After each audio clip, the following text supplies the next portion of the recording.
É com muito prazer, com muita alegria que nós começamos mais um programa de direção espiritual.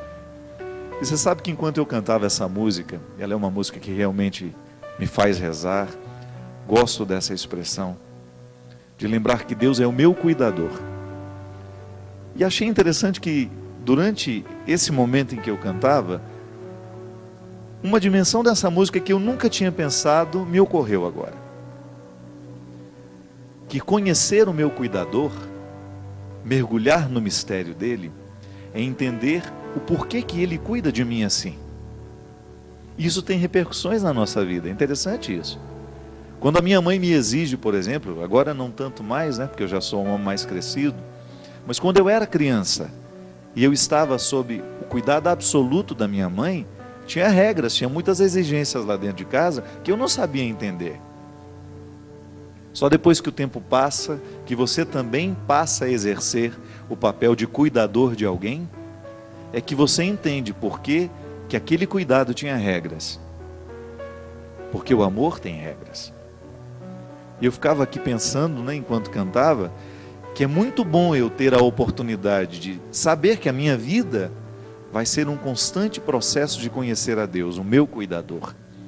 E que quanto mais eu conhecê-lo, maior será a minha capacidade de compreender o porquê que Ele cuida de mim e como cuida. É a experiência de você deixar de ver como fardo as exigências. É você olhar o cuidado como um dom. Eu já refleti sobre isso aqui. Que muitas vezes, na tentativa de amar os nossos filhos, nós não colocamos regras para eles. E ao não colocar regras para uma criança que carece de regras, nós estamos desprotegendo. A gente até entende que o limite que o outro coloca para a gente poder obedecer é um direito que a gente tem. No momento em que eu não posso obedecer a mim mesmo, no momento em que eu não tenho ainda consciência iluminada o suficiente para saber o que é certo e o que é errado, é direito da criança que alguém venha orientá-la e mostrar o caminho correto.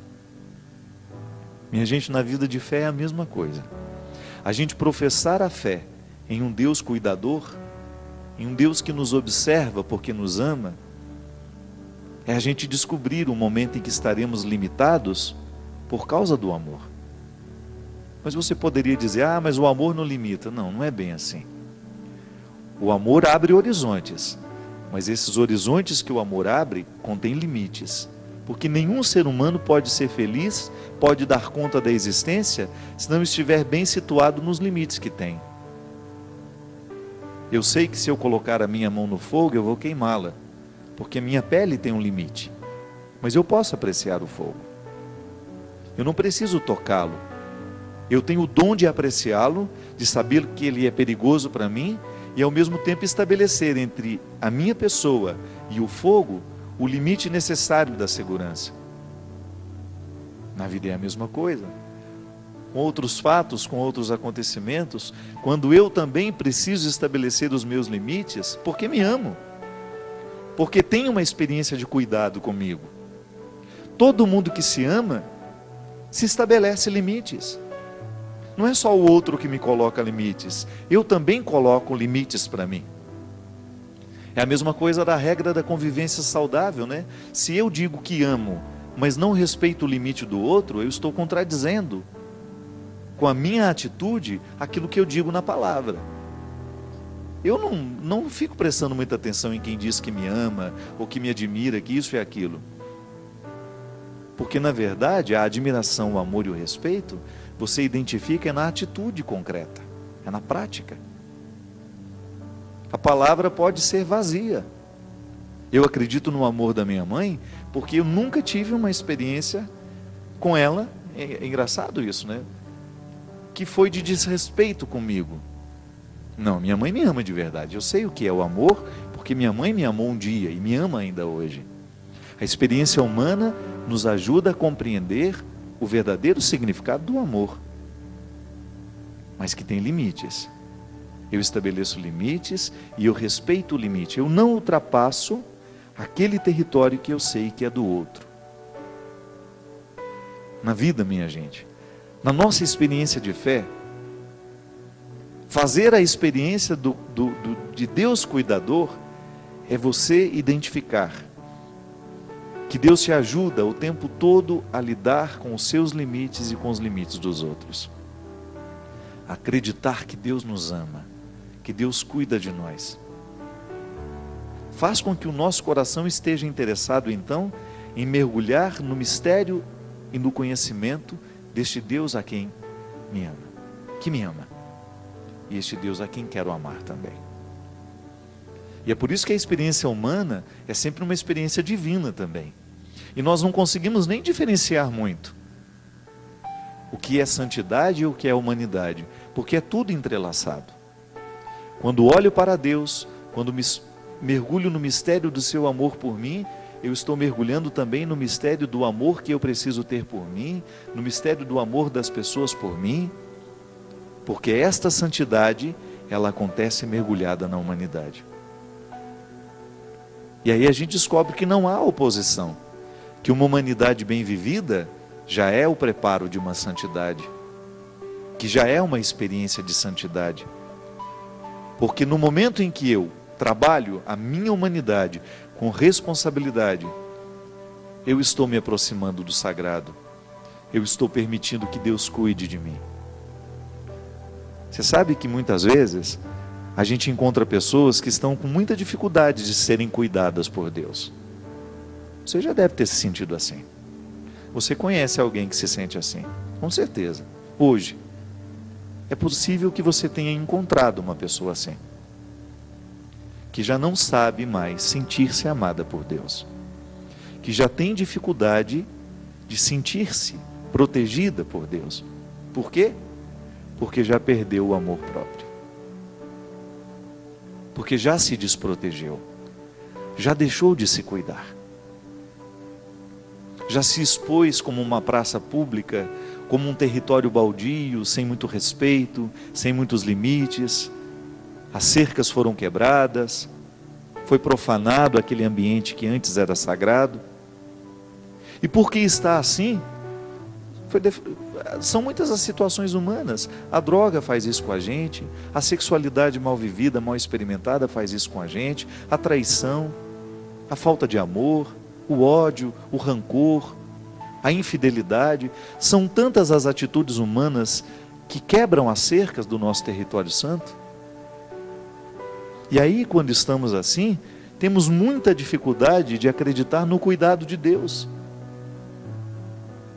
Temos muita dificuldade de experimentar o cuidado de Deus. Por quê?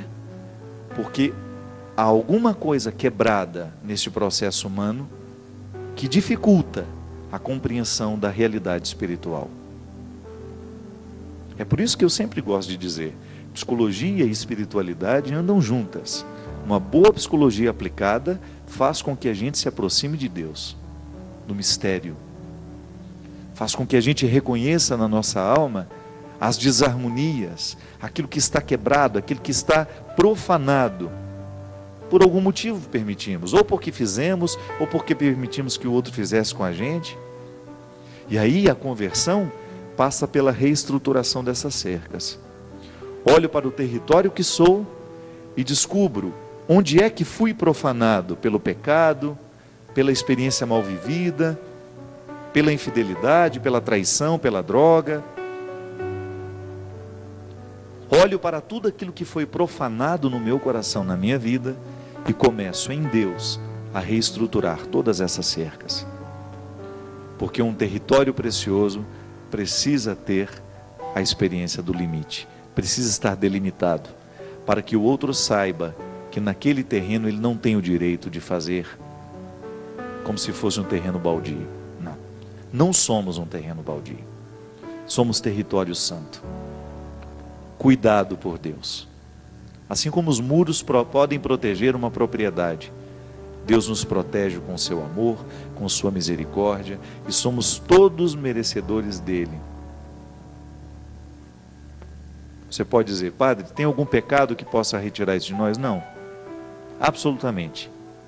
Deus nos ama mesmo quando nós estamos na miséria. É a teologia que nos ensina isso. Mesmo quando não merecemos, Deus nos ama. Sabe por quê? Porque Jesus nos ensinou que o seu Pai, esse Deus que Ele nos revela, Ele é capaz de deixar as 99 ovelhas e ir em busca daquela que está doente. Mas isso também parece ser injusto. Largar as 99 ovelhas, expô-las ao risco para ir buscar uma única. É só uma metáfora para nos ensinar. Não é lógico isso não. Não é lógico mesmo. Deixar as 99 ovelhas e ir buscar uma que está perdida e expor aquelas ao risco é realmente ilógico. Mas a história não é para ser pensada com lógica. O sentido dessa história é mostrar que a ovelha que está perdida tem tanto valor quanto as 99 que estão bem guardadas. É para a gente ter facilidade de entender que mesmo quando estamos desgarrados, julgados à margem, quando mesmo nós nos desprezamos, Deus continua nos amando. Deus não desiste de nós. E esse é um fator para a gente se reerguer, minha gente. É um fator que deverá ser decisivo para os nossos recomeços. Nossos recomeços devem nascer desta convicção: Deus me ama. Eu não perco isso de vista. E não quero perder. Você sabe por quê? Porque eu sou muito miserável.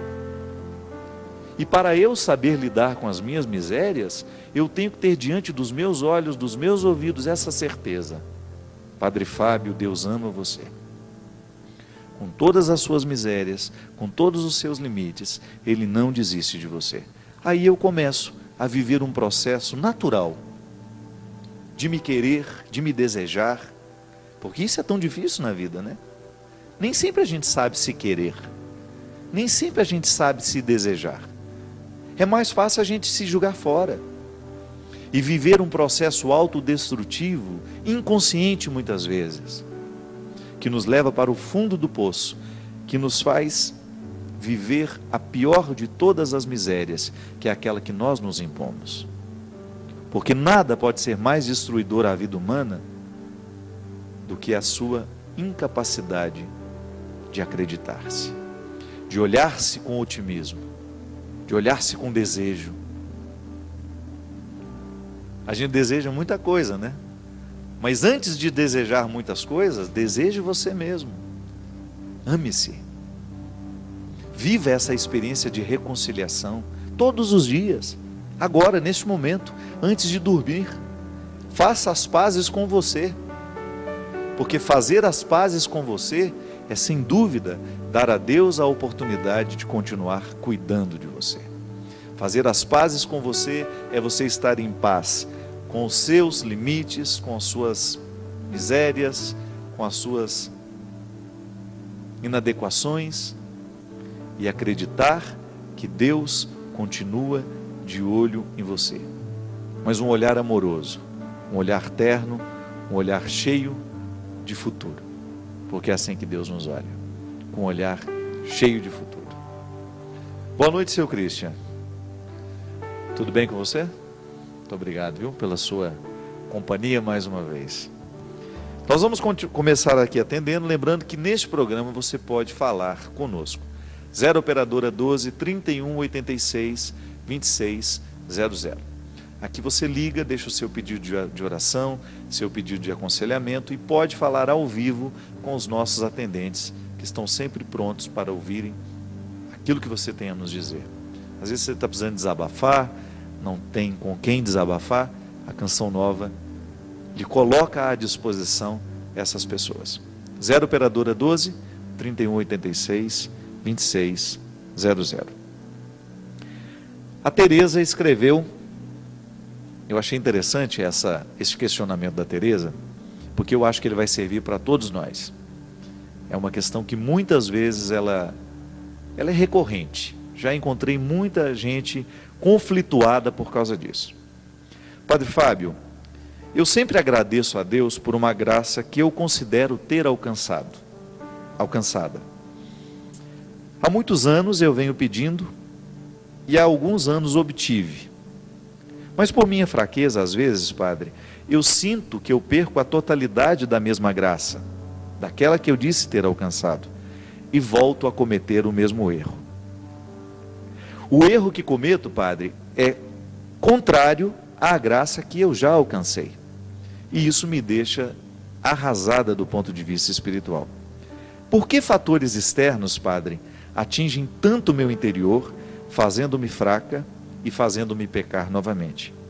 Como posso manter-me na graça alcançada? Peço sua bênção e agradeço. Teresa. Teresa não fala de onde é, mas ela apresentou uma questão muito interessante, que na nossa vida espiritual precisa ser bem entendida. Quando a gente faz um propósito de alcançar um resultado, que nós chamamos isso de graça, né? Porque o que é a ação de Deus na nossa vida? É uma ação gratuita, não passa pelo merecimento. Deus concede as graças a todos nós humanos, mesmo quando nós não merecemos. E essa expressão, eu alcancei uma graça, a gente precisa explicar, porque às vezes as pessoas não compreendem bem isso, né? Eu me lembro que quando a minha mãe usava essa expressão, ela estava dizendo a algo muito especial que ela tinha pedido a Deus e que de repente ela percebeu o que estava acontecendo, não é verdade? Alcancei uma graça. Pedi a Deus então a graça de não ter ciúme ou de deixar de odiar aquela pessoa que é tão difícil para mim. E de repente senti que o meu relacionamento ficou mais leve, eu não estou odiando tanto mais, e de repente aquilo foi passando, alcancei a graça. Mas lá pelas tantas, aquele ódio que estava adormecido dentro de mim, vem para fora. Não é esse caso, não sei do que se trata, aonde é que a Teresa está caindo, mas a gente precisa saber que toda graça alcançada precisa fazer uma espécie de manutenção dela, não é? Por quê? É muito simples de entender. É porque todo dom que Deus nos dá está sempre amarrado numa tarefa. Por quê? Porque Deus cuida de nós. E quem cuida não dá as coisas sem que ela faça a sua parte. É para saber valorizar o que recebeu, não é assim? A gente não ensina para os filhos da gente que o sacrifício que a gente faz é para a gente saber o valor das coisas? Pois bem, eu recebo a graça de estar vivo. Eu não paguei nada para estar vivo. Eu recebi de Deus este dom.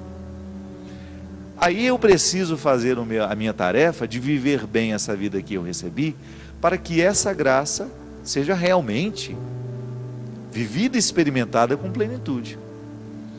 Toda vez que nós tentamos fazer uma superação na nossa vida, experimentando essa graça de Deus que nos motiva a ir para frente, desse Deus que nos alivia os fardos, a gente precisa descobrir que nesta atitude de receber, tem também uma atitude de cuidar. Eu recebi a graça. Então eu acabei de fazer uma confissão. Eu recebi a graça de ser perdoado lá pelo sacerdote. Eu saio daquela confissão e vou viver. Não adianta nada eu levar essa graça sem saber que ela tem que ter repercussões na minha vida. O pecado vai continuar sendo para mim uma possibilidade. Porque Deus não vai me livrar das tentações. Deus não vai me livrar das situações difíceis. Porque Ele não pode me infantilizar. Ele me prepara, Ele me concede a graça, e depois eu preciso dar um jeito de administrar as minhas dificuldades para que eu não perca a graça alcançada. Isso é muito interessante, gente, porque coloca a vida cristã dentro de um contexto de muita maturidade.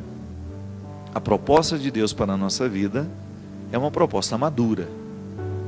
Eu não posso acreditar que Deus vai livrar o meu coração de sentir ódios. Isso é mentira. Deus vai me dar a consciência, Deus vai acender a minha luz aqui, na minha cabeça, no momento em que eu estiver vivendo o ódio, no momento em que eu estiver tendendo a fazer uma maldade, por causa do ódio que eu sinto, tendendo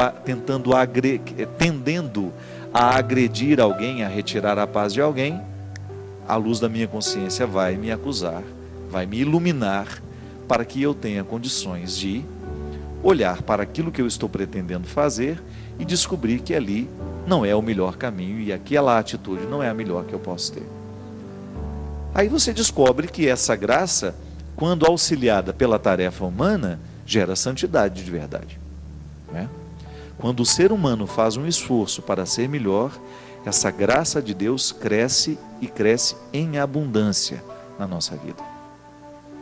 Agora, quando eu negligencio a tarefa que eu tenho para ser melhor, para fazer as coisas de um jeito correto, eu corro o risco de prejudicar a graça que eu alcancei.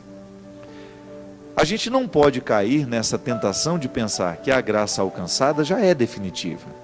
É igual a saúde, minha gente. Quantos de nós passam por problemas de saúde, quase morre?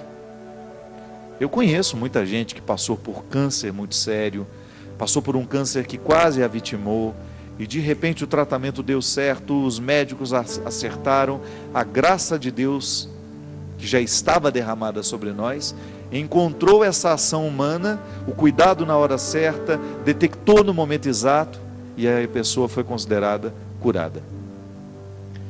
Aí depois que a pessoa está curada, ela começa a viver esquecendo que ela recebeu o dom, a vida, a cura.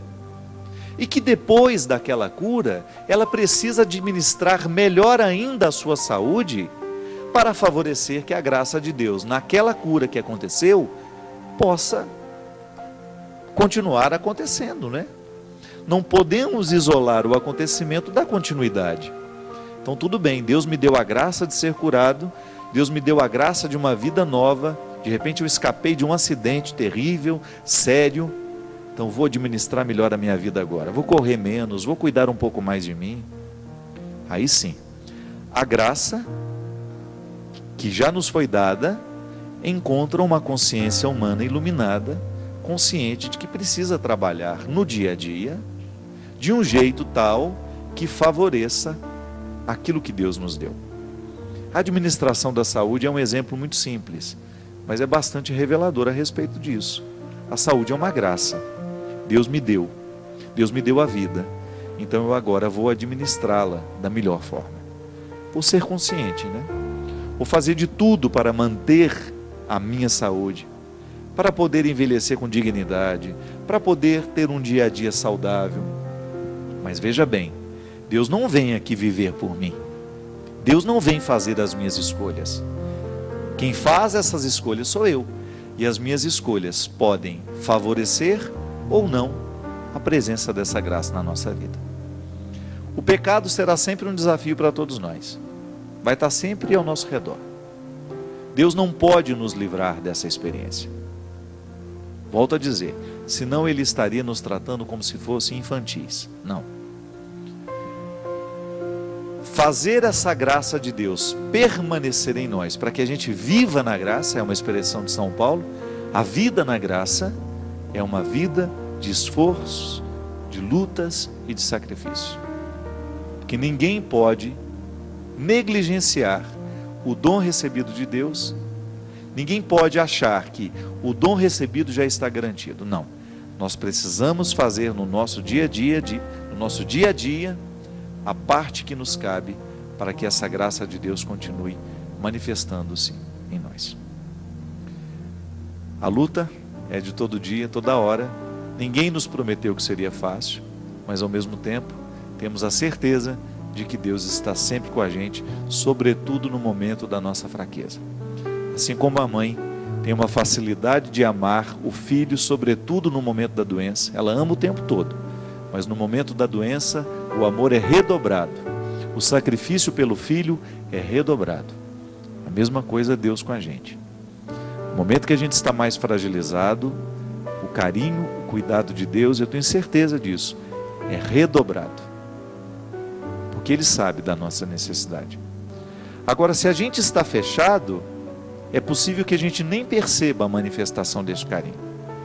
Se a gente não faz o nosso esforço no dia a dia, a gente corre o risco de nem perceber que esse amor está nos amando.